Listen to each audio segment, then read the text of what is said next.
কিছু মানুষের গায়ে কিন্তু কথাগুলো লাগবে। তো গায়ে লাগুক বা না লাগুক, হক কথা আমাকে বলতে হবে। কে নারাজ হলো কি খুশি হলো, আই ডোন্ট কেয়ার। হক কথা বলতে এটা নয়, বুকের কলিজা বড় হওয়া লাগে যুবক ভাই।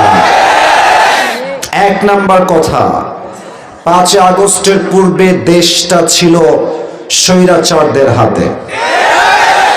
এই দেশটাকে আগামীতে কোন স্বৈরাচার দখল করবে, আবার দেশটাকে ইসলাম বিরোধী শক্তি দিয়ে ভরে ফেলবে, এটা আমরা চুল পরিমাণ বরদাস্ত করতে পারবো না কিশোরগঞ্জ।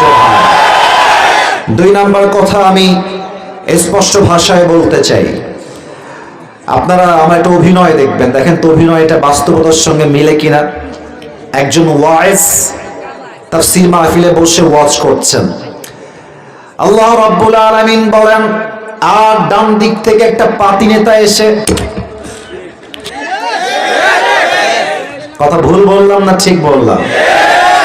তো কোন বাপের বেটা যদি আজকের মাহফিলে থাকেন যে আমার মাইকটা কেড়ে নিবেন, ওয়েলকাম, আসেন আসেন আসেন আসেন, আপনার পিঠের চামড়া একটাও থাকবে না।